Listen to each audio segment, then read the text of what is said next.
Hello everyone. आज की इस क्लास में समाजशास्त्र से संबंधित महत्वपूर्ण प्रश्नों को कराया जाएगा। ये क्लास आपकी समाजशास्त्र से संबंधित सभी परीक्षाओं के लिए इम्पोर्टेंट रहने वाली है। आप सभी इस क्लास को, इस वीडियो को ज़्यादा से ज़्यादा लोगों के साथ शेयर ज़रूर कर दीजिए। एक इन्फॉर्मेशन है, समाजशास्त्र से संबंधित सभी परीक्षाओं के लिए यहाँ पर प्रैक्टिस सेट एंड सोशियोलॉजी के नोट्स पीडीएफ फॉर्मेट में प्रोवाइड कराए जा रहे हैं। इससे संबंधित जानकारी के लिए यहाँ पर एक व्हाट्सएप नंबर दिया गया है। इस नंबर पर आप मैसेज करके इससे जुड़ी हुई सभी जानकारी ले सकते हैं। नंबर है 790-555-3851। यहाँ पर आपको यूजीसी नेट का प्रैक्टिस सेट मिल जाएगा, यूपी पीजीटी का प्रैक्टिस सेट मिल जाएगा। स्वास्थ्य शिक्षा अधिकारी यानी एचयू के नोट्स की बात की जाए तो ये नोट्स भी आ चुके हैं। इसमें आपका पूरा सिलेबस कंप्लीट कराया गया है। ध्यान रखेंगे आप, यहाँ पर ये जो नोट्स प्रोवाइड कराए जा रहे हैं आपको, ये आपके नए सिलेबस, ठीक है, नए सिलेबस को ध्यान में रखकर ये नोट्स तैयार किए गए हैं। एचयू का प्रैक्टिस सेट भी आ चुका है। प्रैक्टिस सेट टोटल आपको 10 इसमें मिलने वाले हैं और साथ ही इसके साथ आपको फ्री में करंट अफेयर्स के नोट्स भी प्रोवाइड कराए जा रहे हैं। इसके अलावा आपको जीआईसी एग्जाम के लिए जीएस का प्रैक्टिस सेट मिल जाएगा, जीआईसी समाजशास्त्र का प्रैक्टिस सेट मिल जाएगा। राजस्थान और मध्य प्रदेश असिस्टेंट प्रोफेसर के लिए समाजशास्त्र जीएस का आपको प्रैक्टिस सेट मिल जाएगा। बिहार शिक्षक भर्ती के लिए Bihar state and Bihar PGT का प्रैक्टिस सेट मिल जाएगा। जीडीसी असिस्टेंट प्रोफेसर के लिए भी आपको यहाँ पर समाजशास्त्र का प्रैक्टिस सेट मिल जाएगा। अब बात करते हैं समाजशास्त्र के नोट्स की। तो नोट्स में आपको बेसिक कॉन्सेप्ट्स यानी कि जो समाजशास्त्र की मूलभूत अवधारणाएं हैं उनसे संबंधित नोट्स मिल जाएंगे। ये लगभग आपके समाजशास्त्र से संबंधित सभी परीक्षाओं में आपको ये टॉपिक्स देखने को मिलेंगे, तो इसके आपको नोट्स मिल जाएंगे। वन लाइनर के भी नोट्स आपको मिल जाएंगे। वन लाइनर के ये नोट्स आपके रिवीजन टाइम के लिए बेस्ट रहने वाले हैं।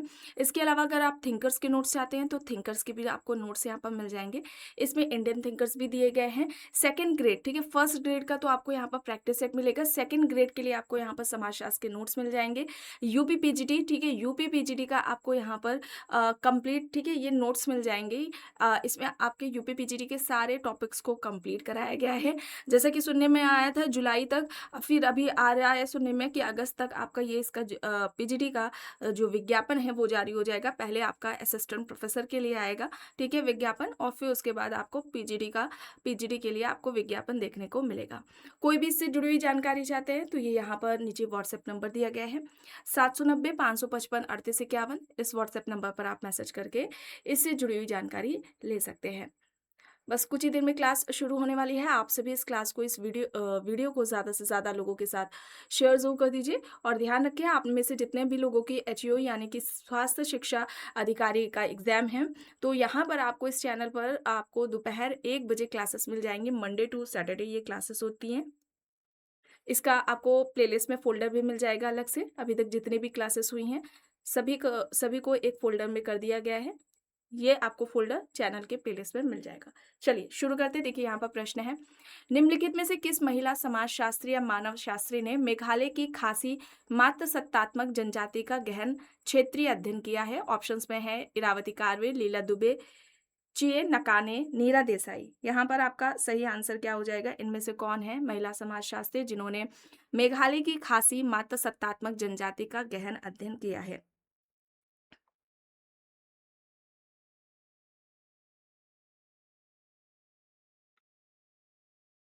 यहाँ पर सही क्या हो जाएगा?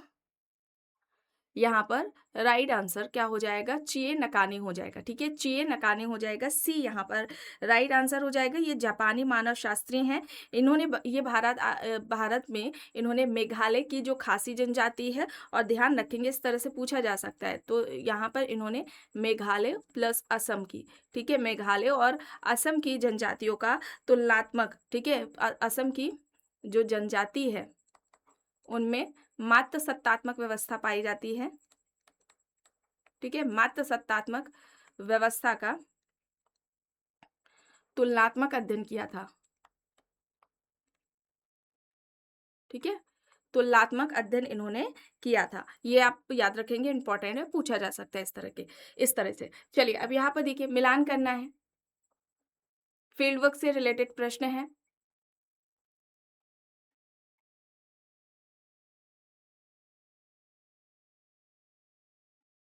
ड्यूमो का फील्ड वर्क किस पर रहा है? प्रमल्लई कल्लार जनजाति तमिलनाडु की है इस पर। हेरोल्ड गुल्ड की अगर हम बात करते हैं तो इन्होंने अध्ययन किया है उत्तर प्रदेश के शेरूपुर गाँव का। एड्रियन मेयर की अगर हम बात करते हैं तो इन्होंने मध्य प्रदेश के रामखेड़ी पर अध्ययन किया है। और जन ब्रीमैन ने दक्षिण गुजरात के बंधुआ मजदूर, ठीक है, उन पर इनका अध्ययन रहा है। यहाँ पर आपका सही आंसर ऑप्शन ए हो जाएगा। विकल्प ए आपका यहाँ पर सही आंसर हो जाएगा, ठीक है। विकल्प ए आपका यहाँ पर राइट आंसर हो जाएगा। आगे चलते हैं, देखते हैं कथन क्या कह रहा है। विलियम एफ वाइट ने अपनी पुस्तक स्ट्रेट कॉर्नर सोसाइटी के लिए बोस्टन की झुग्गी झोपड़ियों में रहकर अध्ययन किया। कारण उन्होंने इस अध्ययन के दौरान असहभागीय अवलोकन को अपनी मुख्य शोध पद्धति को अपनाया था। यहाँ पर सही क्या हो जाएगा?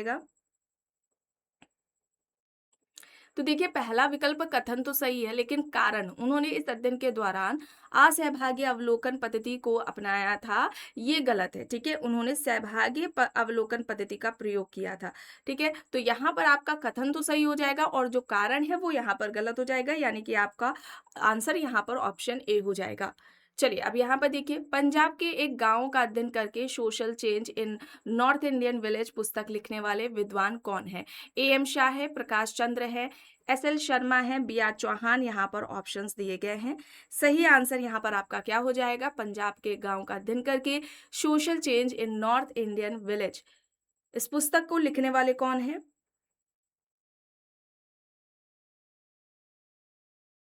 यहाँ पर राइट आंसर क्या हो जाएगा?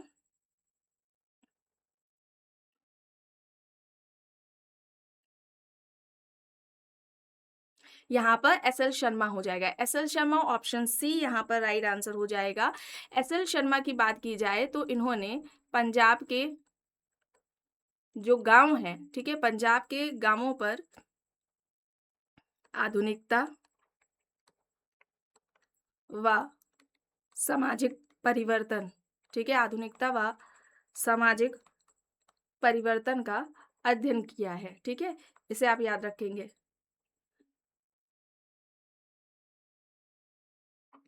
याद रखेंगे इसका जो प्रभाव पड़ा है, ठीक है। प्रभाव समाज पर, पंजाब के गांवों पर आधुनिकता व सामाजिक परिवर्तन का जो प्रभाव इन्हें देखने को मिला है, क्या चेंज हुआ है, किस तरह से उसे प्रभावित किया है आधुनिकता ने वहाँ के गांवों को, इस पर अध्ययन एस एल शर्मा का रहा है। ऑप्शन सी आपका यहाँ पर राइट आंसर हो जाएगा। चलिए, अब यहाँ पर देख लेते हैं। प्रश्न है, मूल्य सामाजिक जीवन के मार्गदर्शक सिद्धांत है और समाजशास्त्र का मुख्य कार्य मूल्यों का अध्ययन करना है। मूल्यों के समाजशास्त्र का यह सिद्धांत किसने प्रतिपादित किया? अभी यहाँ से आपके इंडियन थिंकर से रिलेटेड आपके ये जो प्रश्न रहने वाले हैं, ठीक है। अब ऑप्शंस में देख लेते हैं। G S Ghurye, Radha Kamal Mukherjee, D P Mukherjee, Ramakrishna Mukherjee, यहाँ पर आपको ऑप्शंस में दिए गए हैं। मूल्य सामाजिक जीवन के मार्गदर्शक सिद्धांत है और समाजशास्त्र का मुख्य कार्य मूल्यों का अध्ययन करना है। मूल्य के समाजशास्त्र का यह सिद्धांत किसने प्रतिपादित किया? आप सभी जानते हैं। यहाँ पर राइट आंसर राधा कमल मुखर्जी हो जाएगा। ऑप्शन बी यहाँ पर राइट हो जाएगा। इन्होंने साध्य और साधन मूल्य की बात की थी। यहाँ पर आपका राइट आंसर राधा कमल मुखर्जी हो जाएगा। अब यहाँ पर देखिए, राधा कमल मुखर्जी द्वारा वह कौन सी पुस्तक है जिसे भारत में सामाजिक पारिस्थितिकी के विकास का आधार माना जाता है? यहाँ पर क्या हो जाएगा? द इंस्टीट्यूशनल थ्योरी इकोनॉमिक्स है, रीजनल सोशोलॉजी है, the social structure of values है, मैन एंड हीज हैबिटेशन है। यहाँ पर आपका क्या हो जाएगा? राइट आंसर ऑप्शन बी, ठीक है। विकल्प बी आपका यहाँ पर सही हो जाएगा। मिलान करना है, पुस्तकें दी गई हैं राधा कमल मुखर्जी की और उनका प्रकाशन वर्ष दिया गया है।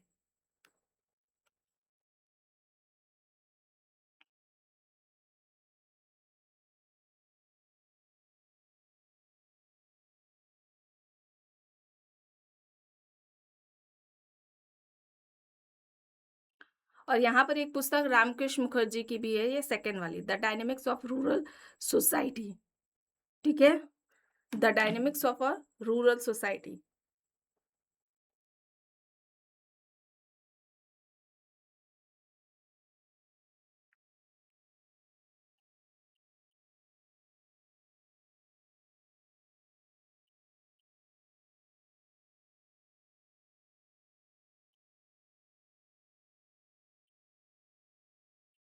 यहाँ पर सही क्या हो जाएगा?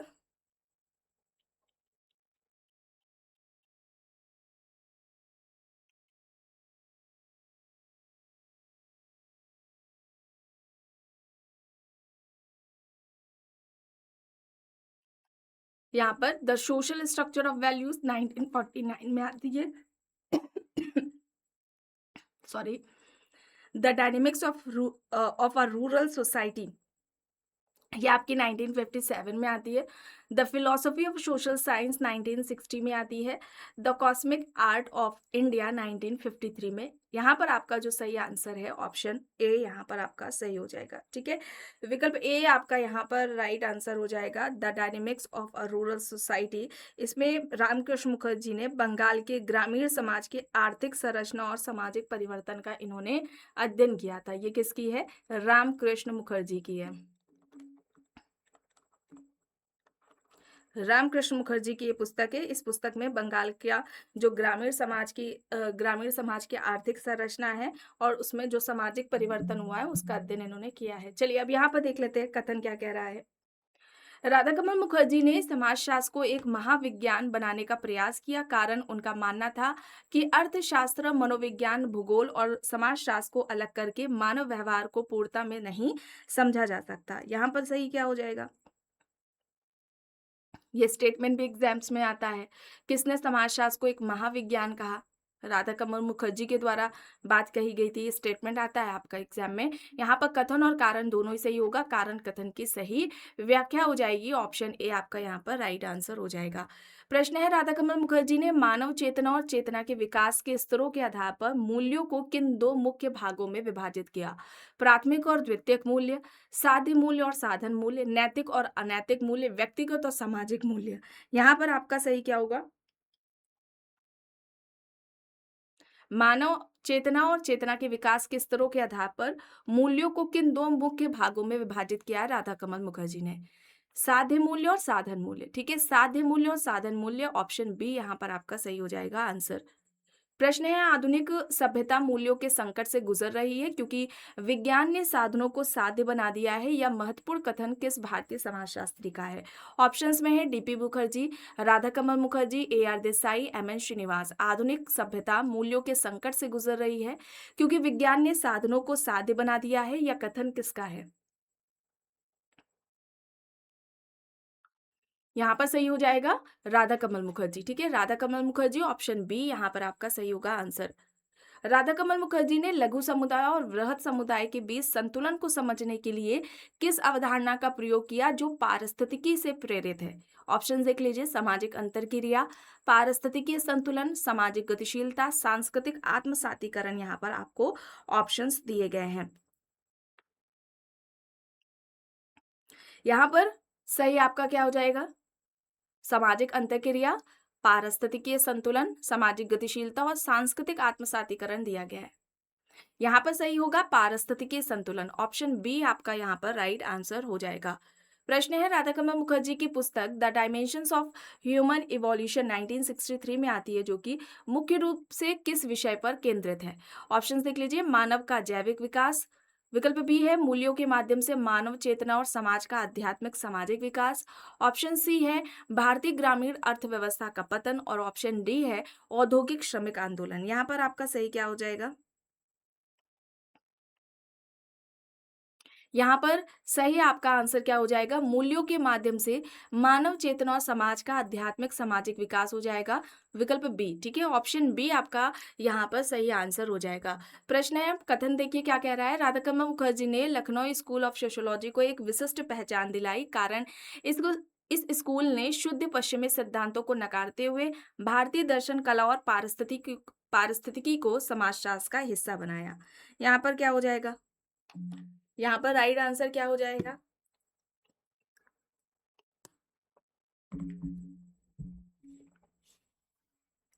यहाँ पर आपका राइट आंसर कथन और कारण दोनों ही सही है। कारण कथन की सही व्याख्या है, ऑप्शन ए आपका यहाँ पर राइट आंसर हो जाएगा। प्रश्न है, समाज के अध्ययन के लिए बहुस्तरीय उपागम के अंतर्गत मुखर्जी ने मानव के अस्तित्व के कौन से 3 स्तर बताए? ऑप्शन देख लीजिए, विकल्प ए में दिया गया है जैविक, मनोवैज्ञानिक और सामाजिक, सांस्कृतिक, आध्यात्मिक, विकल्प बी में है आदिम, ग्रामीण और नगरीय, विकल्प सी में है आर्थिक, राजनीतिक, धार्मिक और विकल्प डी में है निम्न, मध्यम और उच्च वर्ग। समाज के अध्ययन के लिए बहुस्तरीय उपागम के अंतर्गत मुखर्जी ने मानव के अस्तित्व के कौन से 3 स्तर बताए थे? इंपॉर्टेंट है, पूछा जा सकता है।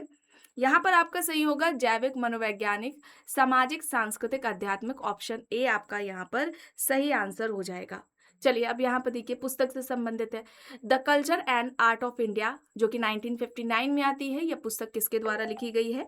ऑप्शन है यहाँ पर ए कुमार स्वामी, राधा कमल मुखर्जी, GS घुरिये, DP मुखर्जी। यहाँ पर विकल्प दिए गए हैं। किसकी हो जाएगी? राधा कमल मुखर्जी की। ठीक है, बी आपका यहाँ पर सही आंसर हो जाएगा। राधा कमल मुखर्जी के अनुसार मूल्य विहीन समाज शास्त्र कैसा है? ऑप्शन देखिए। विकल्प ए कह रहा है एक आदर्श वैज्ञानिक व्यवस्था। विकल्प बी एक ब्रह्म और आत्म विहीन शरीर की तरह जो समाज का मार्गदर्शन नहीं कर सकता। विकल्प सी केवल पश्चिमी समाजों के लिए उपयोगी, या फिर विकल्प डी मार्क्सवादी समाजशास्त्र का आधार। यहाँ पर सही आपका क्या होगा? मूल्य विहीन समाजशास्त्र कैसा है? एक ब्रह्म और आत्मविहीन शरीर की तरह जो समाज का मार्गदर्शन नहीं कर सकता। यहाँ पर आपका सही आंसर क्या हो जाएगा? विकल्प बी। ठीक है, ऑप्शन बी यहाँ पर आपका राइट आंसर होगा। अब यहाँ पर देखिए राधा कमल मुखर्जी ने भीड़ और जनता के सामाजिक व्यवहार का अध्ययन अपने किस पुस्तक में प्रस्तुत किया? सोशल इकोलॉजी है, द बॉर्डरलैंड ऑफ इकोनॉमिक्स है, प्रिंसिपल्स ऑफ कंपैरेटिव इकोनॉमिक्स है, द इंडियन वर्किंग क्लास है। राधा कमल मुखर्जी ने भीड़ और जनता के सामाजिक व्यवहार का अध्ययन अपनी किस पुस्तक में किया है? इस तरह से स्टेटमेंट देकर किस पुस्तक में स्टेटमेंट दिया गया है समाजशास्त्री के द्वारा, या क्षेत्रीय अध्ययन किस पुस्तक में दिया है, कॉन्सेप्ट किस पुस्तक से है? इस तरह से अब ज्यादातर प्रश्न पूछे जा रहे हैं, तो इन पर आप ध्यान देंगे। द बॉर्डरलैंड ऑफ इकोनॉमिक्स होगा, बी यहाँ पर आपका सही आंसर हो जाएगा।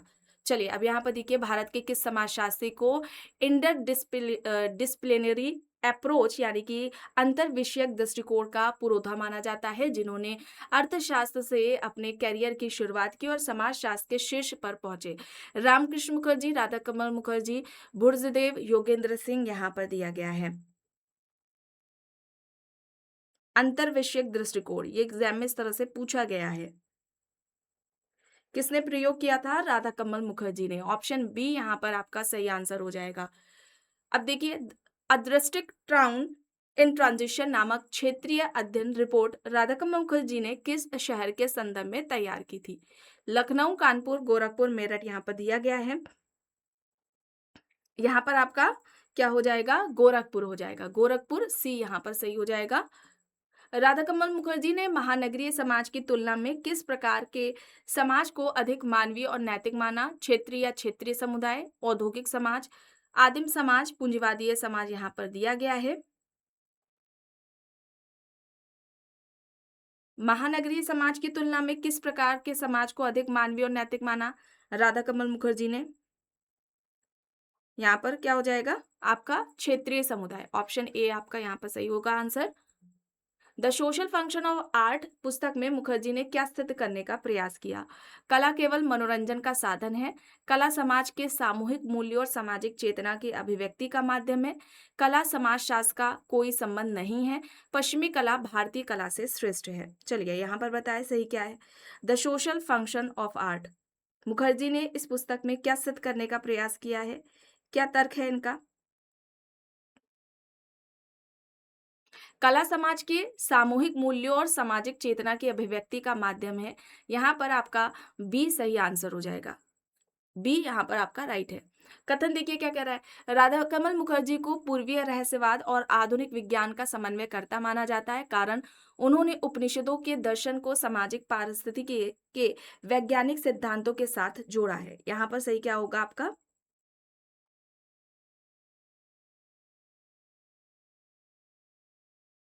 राधा कमल मुखर्जी को पूर्वीय रहस्यवाद और आधुनिक विज्ञान का समन्वयकर्ता माना जाता है, ये कथन है।